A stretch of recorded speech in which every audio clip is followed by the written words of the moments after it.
بلا کے غم اٹھائے جا رہے ہیں، جفا کے تیر کھائے جا رہے ہیں۔ ماہ محرم الحرام 1447 کی شب عاشور میں ہم داخل ہو چکے ہیں اور اس وقت ہم موجود ہیں دارالحکومت مظفر آباد کے مرکزی امام بارگاہ پیر سید علم شاہ بخاری میں، جہاں پر سالانہ عشرہ مجالس کا انعقاد کیا جاتا ہے اور آج آخری شب ہے اور آج تابوت علی اکبر علیہ الصلوۃ والسلام برآمد کیا جائے گا۔ ہم اپنی اس خصوصی نشست میں آپ کو آج شب عاشور سے لے کر کل شام غریبہ تک کے دارالحکومت مظفر آباد میں عزاداری کے تمام مناظر دکھائیں گے۔ اس کے ساتھ ساتھ ہم آپ کو بتاتے چلیں کہ آج چونکہ شب عاشور ہے اور شب عاشور منسوب ہے حضرت امام حسین علیہ الصلوۃ والسلام کے جگر گوشہ، یعنی ہم بات کر رہے ہیں یوسف کربلا حضرت علی اکبر علیہ الصلوۃ والسلام کی، اور ان سے منسوب یہاں دارالحکومت مظفر آباد کے مرکزی امام بارگاہ میں تابوت علی اکبر برآمد کیا جاتا ہے، جس کے ساتھ ہی نوحہ خوانی اور ماتمداری کی جاتی ہے۔ نوحہ خوانی اور ماتمداری پر ہی پہلی نشست کا اختتام ہوتا ہے اور دوسری نشست کے آغاز جس کا تلاوت قرآن پاک سے ہوتا ہے، اس کا اختتام صبح کو ہوتا ہے اور صبح اذان علی اکبر سے روز عاشور کا آغاز ہوتا ہے۔ مزید جانتے ہیں ہم اس رپورٹ میں۔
شب عاشور سے عصر عاشور ہو گئی اور اس وقت ہم موجود ہیں دارالحکومت مظفر آباد کے مرکزی یوم عاشورہ کے جلوس میں، جو کہ مرکزی امام بارگاہ پیر سید علم شاہ بخاری سے برآمد ہوا اور اپنے روایتی راستوں سے، جس میں اپر اڈا اور مین بازار سے ہوتا ہوا اس وقت اڈا ڈھکی شالیمار ہوٹل کے سامنے خطاب جاری ہے، جہاں پر ہمیں مذہبی رواداری اور بین المسالک ہم آہنگی دیکھنے کو مل رہی ہے، جہاں پر نہ صرف اہل تشیع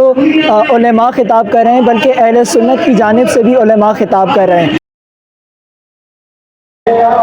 ناظرین، ہم آپ کو شب عاشور سے لے کر شام غریبہ تک اپنی اس خصوصی نشریات میں دکھا رہے ہیں کہ مظفر آباد میں عزاداری 9-10 محرم کو کیسے کی جاتی ہے۔